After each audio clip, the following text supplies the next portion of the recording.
Chapter 28. Domestic Experiences. Like most other young matrons, Meg began her married life with the determination to be a model housekeeper. John should find home a paradise. He should always see a smiling face, should fare sumptuously every day, and never know the loss of a button. She brought so much love, energy, and cheerfulness to the work that she could not but succeed, in spite of some obstacles. Her paradise was not a tranquil one, for the little woman fussed, was over-anxious to please, and bustled about like a true Martha, cumbered with many cares. She was too tired, sometimes, even to smile. John grew dyspeptic after a course of dainty dishes and ungratefully demanded plain fare. As for buttons, she soon learned to wonder where they went, to shake her head over the carelessness of men, and to threaten to make him sew them on himself, and see if his work would stand impatient and clumsy fingers any better than hers. They were very happy, even after they discovered that they couldn't live on love alone. John did not find Meg's beauty diminished, though she beamed at him from behind the familiar coffee pot. Nor did Meg miss any of the romance from the daily parting, when her husband followed up his kiss with the tender inquiry, "Shall I send some veal or mutton for dinner, darling?" The little house ceased to be a glorified bower, but it became a home, and the young couple soon felt that it was a change for the better. At first they played keep house and frolicked over it like children. Then John took steadily to business, feeling the cares of the head of a family upon his shoulders, and Meg laid by her cambric wrappers, put on a big apron, and fell to work, as before said, with more energy than discretion. While the cooking mania lasted, she went through Mrs. Cornelius's receipt book as if it were a mathematical exercise, working out the problems with patience and care. Sometimes her family were invited in to help eat up a too bounteous feast of successes, or Lottie would be privately dispatched with a batch of failures, which were to be concealed from all eyes in the convenient stomachs of the little Hummels. An evening with John over the account books usually produced a temporary lull in the culinary enthusiasm, and a frugal fit would ensue, during which the poor man was put through a course of bread pudding, hash, and warmed-over coffee, which tried his soul, although he bore it with praiseworthy fortitude. Before the golden mean was found, however, Meg added to her domestic possessions what young couples seldom get on long without, a family jar. Fired with a housewifely wish to see her storerooms stocked with homemade preserves, she undertook to put up her own currant jelly. John was requested to order home a dozen or so of little pots and an extra quantity of sugar, for their own currants were ripe and were to be attended to at once. As John firmly believed that my wife was equal to anything, and took a natural pride in her skill, he resolved that she should be gratified, and their only crop of fruit laid by in a most pleasing form for winter use. Home came 4 dozen delightful little pots, half a barrel of sugar, and a small boy to pick the currants for her.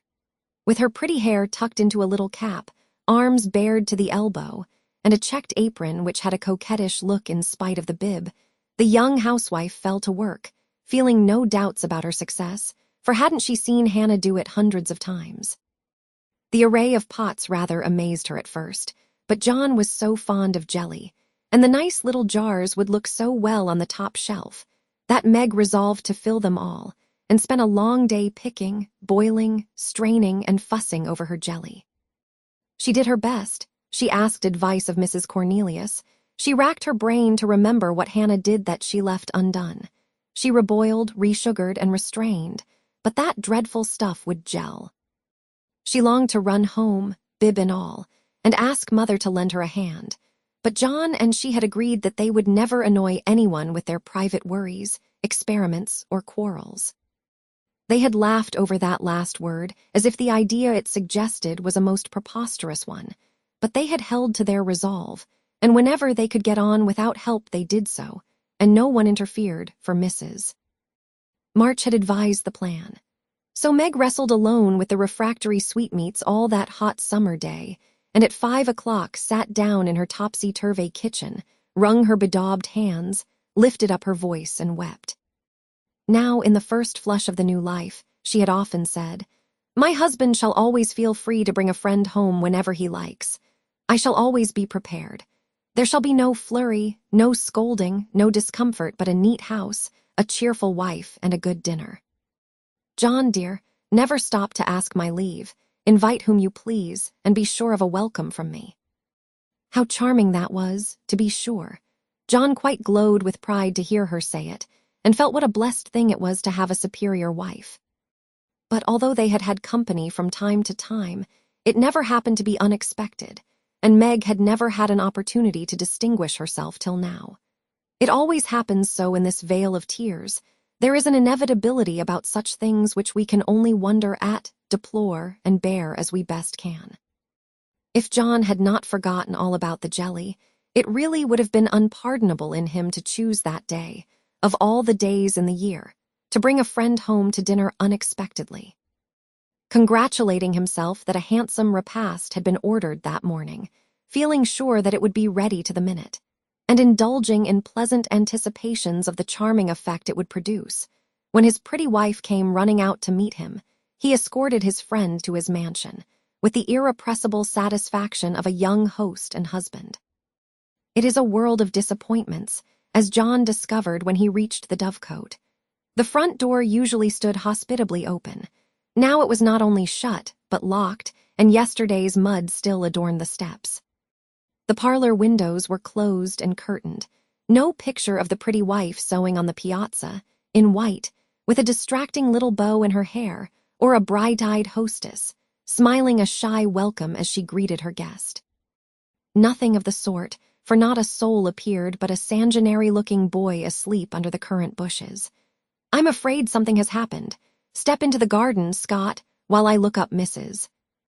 Brooke," said John, alarmed at the silence and solitude. Round the house he hurried, led by a pungent smell of burned sugar, and Mr. Scott strolled after him with a queer look on his face. He paused discreetly at a distance when Brooke disappeared, but he could both see and hear, and being a bachelor, enjoyed the prospect mightily. In the kitchen reigned confusion and despair. One edition of jelly was trickled from pot to pot, another lay upon the floor, and a third was burning gaily on the stove. Lottie, with Teutonic phlegm, was calmly eating bread and currant wine, for the jelly was still in a hopelessly liquid state, while Mrs. Brooke, with her apron over her head, sat sobbing dismally. "My dearest girl, what is the matter?" cried John, rushing in, with awful visions of scalded hands, sudden news of affliction, and secret consternation at the thought of the guest in the garden. "Oh, John, I am so tired and hot and cross and worried. I've been at it till I'm all worn out. Do come and help me or I shall die." And the exhausted housewife cast herself upon his breast, giving him a sweet welcome in every sense of the word, for her pinafore had been baptized at the same time as the floor. "What worries you, dear? Has anything dreadful happened?" asked the anxious John, tenderly kissing the crown of the little cap which was all askew. "Yes," sobbed Meg despairingly. "Tell me quick, then, don't cry. I can bear anything better than that." "Out with it, love. The jelly won't gel, and I don't know what to do." John Brooke laughed then as he never dared to laugh afterward, and the derisive Scot smiled involuntarily as he heard the hearty peal, which put the finishing stroke to poor Meg's woe. "Is that all? Fling it out of the window and don't bother any more about it. I'll buy you quartz if you want it, but for heaven's sake don't have hysterics, for I've brought Jack Scott home to dinner and—" John got no further, for Meg cast him off, and clasped her hands with a tragic gesture as she fell into a chair, exclaiming in a tone of mingled indignation, reproach, and dismay. "A man to dinner, and everything in a mess. John Brooke, how could you do such a thing?" "Hush, he's in the garden. I forgot the confounded jelly, but it can't be helped now," said John, surveying the prospect with an anxious eye. "You ought to have sent word, or told me this morning, and you ought to have remembered how busy I was," continued Meg petulantly, for even turtle-doves will peck when ruffled. "I didn't know it this morning, and there was no time to send word, for I met him on the way out. I never thought of asking leave, when you have always told me to do as I liked. I never tried it before, and hang me if I ever do again," added John, with an aggrieved air. "I should hope not. Take him away at once. I can't see him, and there isn't any dinner." Well, I like that. Where's the beef and vegetables I sent home and the pudding you promised? Cried John, rushing to the larder. I hadn't time to cook anything. I meant to dine at Mother's. I'm sorry, but I was so busy, and Meg's tears began again. John was a mild man, but he was human, and after a long day's work to come home tired, hungry, and hopeful, to find a chaotic house, an empty table, and a cross wife was not exactly conducive to repose of mind or manner. He restrained himself, however, and the little squall would have blown over, but for one unlucky word. It's a scrape, I acknowledge, but if you will lend a hand, we'll pull through and have a good time yet. Don't cry, dear, but just exert yourself a bit and fix us up something to eat. We're both as hungry as hunters, so we shan't mind what it is. Give us the cold meat and bread and cheese. We won't ask for jelly. He meant it to be a good-natured joke, but that one word sealed his fate. Meg thought it was too cruel to hint about her sad failure, and the last atom of patience vanished as he spoke. You must get yourself out of the scrape as you can. I'm too used up to exert myself for anyone. It's like a man to propose a bone and vulgar bread and cheese for company. I won't have anything of the sort in my house. Take that Scot up to Mother, and tell him I'm away, sick, dead, anything. I won't see him, and you two can laugh at me and my jelly as much as you like. You won't have anything else here. And having delivered her defiance all on one breath, Meg cast away her pinafore and precipitately left the field to bemoan herself in her own room. What those two creatures did in her absence, she never knew, but Mr. Scott was not taken up to Mother. And when Meg descended, after they had strolled away together, she found traces of a promiscuous lunch which filled her with horror. Lottie reported that they had eaten, a much, and greatly laughed, and the master bid her throw away all the sweet stuff and hide the pots. Meg longed to go and tell Mother, but a sense of shame at her own shortcomings, of loyalty to John, who might be cruel, but nobody should know it, restrained her, and after a summary cleaning up, she dressed herself prettily and sat down to wait for John to come and be forgiven. Unfortunately, John didn't come, not seeing the matter in that light. He had carried it off as a good joke with Scott, excused his little wife as well as he could, and played the host so hospitably that his friend enjoyed the impromptu dinner and promised to come again. But John was angry, though he did not show it. He felt that Meg had deserted him in his hour of need. It wasn't fair to tell a man to bring folks home any time, with perfect freedom, and when he took you at your word, to flame up and blame him and leave him in the lurch, to be laughed at or pitied. No, by George, it was. And Meg must know it. He had fumed inwardly during the feast, but when the flurry was over and he strolled home after seeing Scott off, a milder mood came over him. Poor little thing. It was hard upon her when she tried so heartily to please me. She was wrong, of course, but then she was young. I must be patient and teach her. He hoped she had not gone home. He hated gossip and interference. For a minute he was ruffled again at the mere thought of it, and then the fear that Meg would cry herself sick softened his heart and sent him on at a quicker pace, resolving to be calm and kind, but firm, quite firm, and show her where she had failed in her duty to her spouse. Meg likewise resolved to be calm and kind, but firm, and show him his duty.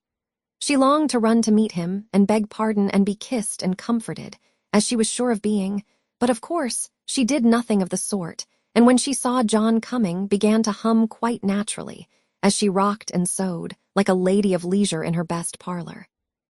John was a little disappointed not to find a tender Niobe, but feeling that his dignity demanded the first apology, he made none, only came leisurely in and laid himself upon the sofa with the singularly relevant remark, "We are going to have a new moon, my dear." "I've no objection," was Meg's equally soothing remark. A few other topics of general interest were introduced by Mr. Brooke and wet-blanketed by Mrs. Brooke, and conversation languished. John went to one window, unfolded his paper, and wrapped himself in it, figuratively speaking. Meg went to the other window, and sewed as if new rosettes for slippers were among the necessaries of life. Neither spoke. Both looked quite calm and firm, and both felt desperately uncomfortable. "Oh, dear," thought Meg, Married life is very trying and does need infinite patience as well as love, as Mother says. The word mother suggested other maternal counsels given long ago and received with unbelieving protests. John is a good man, but he has his faults, and you must learn to see and bear with them, remembering your own.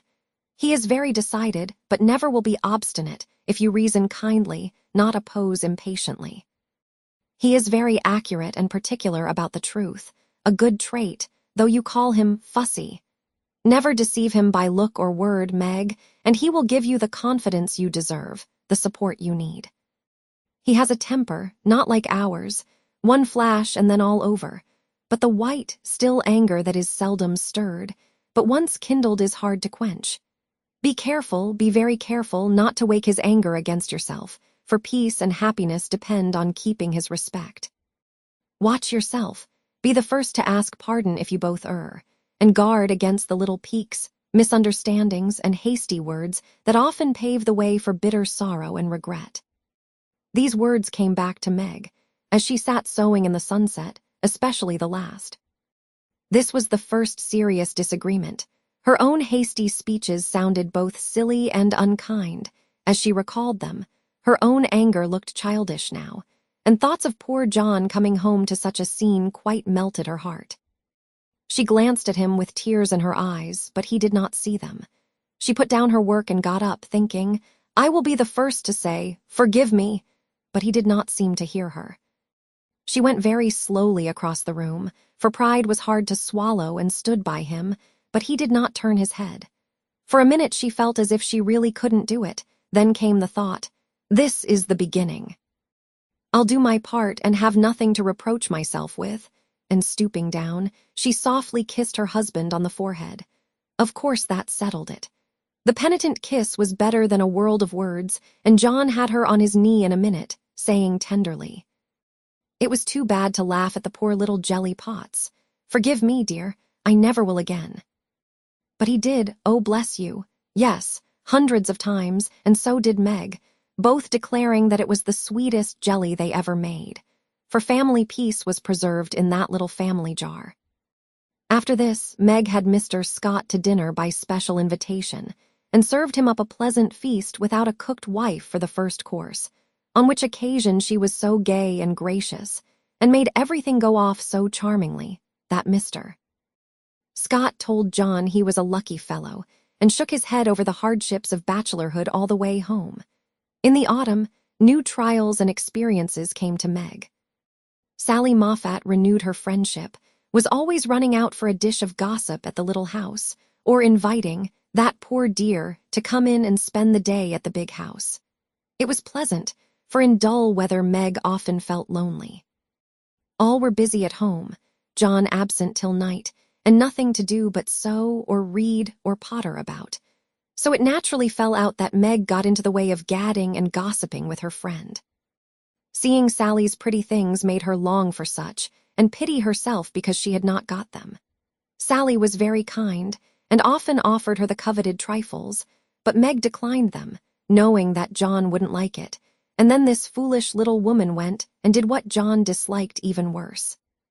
She knew her husband's income, and she loved to feel that he trusted her, not only with his happiness, but what some men seem to value more, his money. She knew where it was free to take what she liked, and all he asked was that she should keep account of every penny, pay bills once a month, and remember that she was a poor man's wife. Till now she had done well, been prudent and exact, kept her little account books neatly, and showed them to him monthly without fear. But that autumn the serpent got into Meg's paradise and tempted her like many a modern Eve, not with apples but with dress. Meg didn't like to be pitied and made to feel poor. It irritated her, but she was ashamed to confess it, and now and then she tried to console herself by buying something pretty, so that Sally needn't think she had to economize. She always felt wicked after it, for the pretty things were seldom necessaries, but then they cost so little it wasn't worth worrying about, so the trifles increased unconsciously, and in the shopping excursions she was no longer a passive looker-on. But the trifles cost more than one would imagine, and when she cast up her accounts at the end of the month, the sum total rather scared her. John was busy that month and left the bills to her. The next month he was absent, but the third he had a grand quarterly settling up, and Meg never forgot it. A few days before she had done a dreadful thing, and it weighed upon her conscience. Sally had been buying silks, and Meg longed for a new one, just a handsome light one for parties. Her black silk was so common, and thin things for evening wear were only proper for girls. Aunt March usually gave the sisters a present of $25 apiece at New Year's.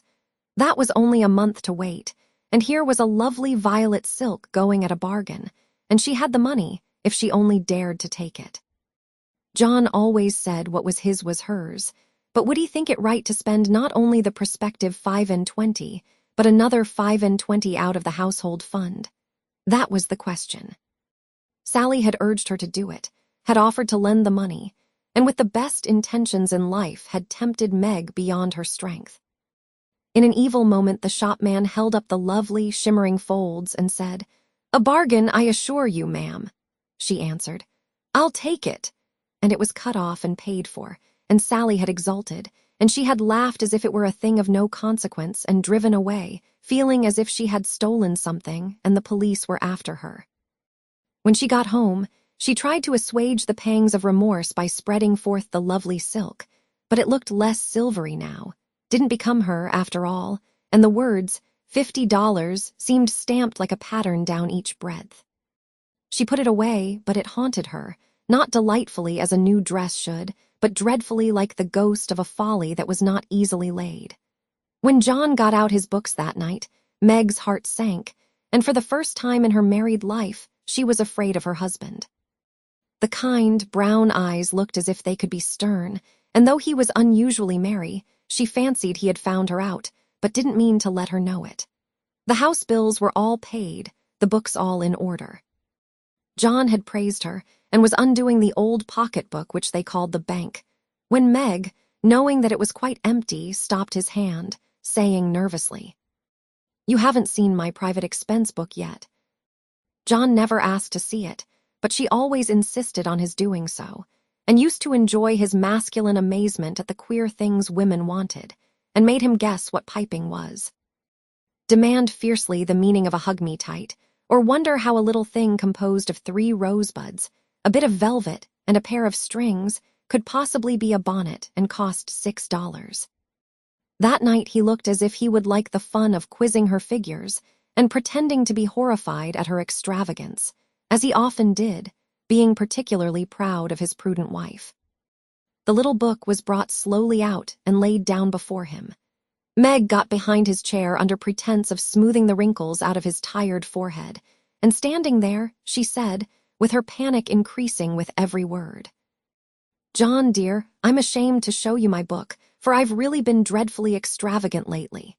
I go about so much I must have things, you know, and Sally advised my getting it, so I did, and my New Year's money will partly pay for it, but I was sorry after I had done it, for I knew you'd think it wrong in me."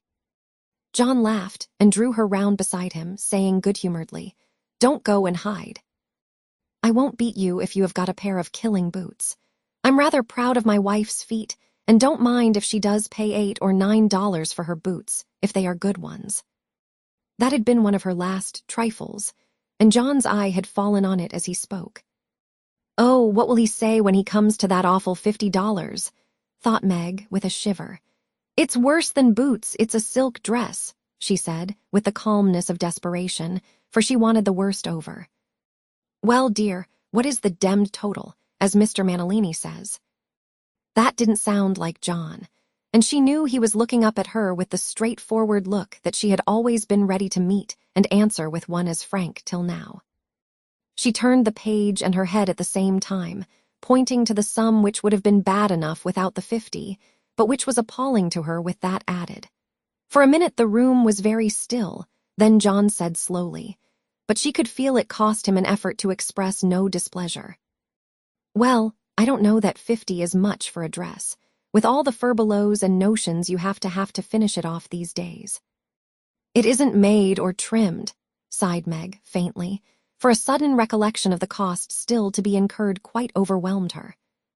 25 yards of silk seems a good deal to cover one small woman, "But I've no doubt my wife will look as fine as End Moffett's when she gets it on," said John dryly.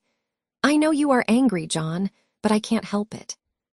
I don't mean to waste your money, and I didn't think those little things would count up so. I can't resist them when I see Sally buying all she wants and pitying me because I don't. I try to be contented, but it is hard, and I'm tired of being poor."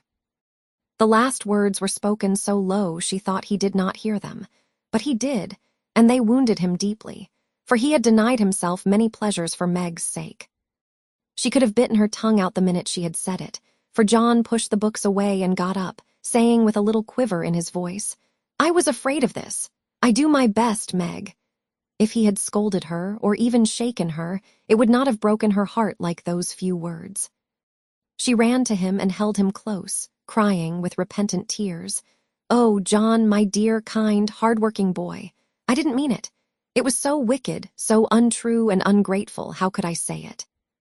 Oh, how could I say it?"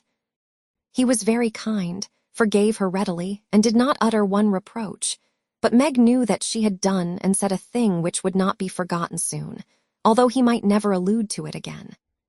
She had promised to love him for better or worse, and then she, his wife, had reproached him with his poverty, after spending his earnings recklessly. It was dreadful, and the worst of it was John went on so quietly afterward, just as if nothing had happened, except that he stayed in town later, and worked at night when she had gone to cry herself to sleep. A week of remorse nearly made Meg sick, and the discovery that John had countermanded the order for his new greatcoat reduced her to a state of despair which was pathetic to behold. He had simply said, in answer to her surprised inquiries as to the change, "I can't afford it, my dear." Meg said no more, but a few minutes after he found her in the hall with her face buried in the old greatcoat, crying as if her heart would break. They had a long talk that night, and Meg learned to love her husband better for his poverty, because it seemed to have made a man of him, given him the strength and courage to fight his own way, and taught him a tender patience with which to bear and comfort the natural longings and failures of those he loved. Next day she put her pride in her pocket, went to Sally, told the truth, and asked her to buy the silk as a favor. The good-natured Mrs. Moffett willingly did so, and had the delicacy not to make her a present of it immediately afterward. Then Meg ordered home the greatcoat, and when John arrived, she put it on and asked him how he liked her new silk gown. One can imagine what answer he made, how he received his present, and what a blissful state of things ensued. John came home early. Meg gadded no more, and that greatcoat was put on in the morning by a very happy husband, and taken off at night by a most devoted little wife. So the year rolled round, and at midsummer there came to Meg a new experience, the deepest and tenderest of a woman's life.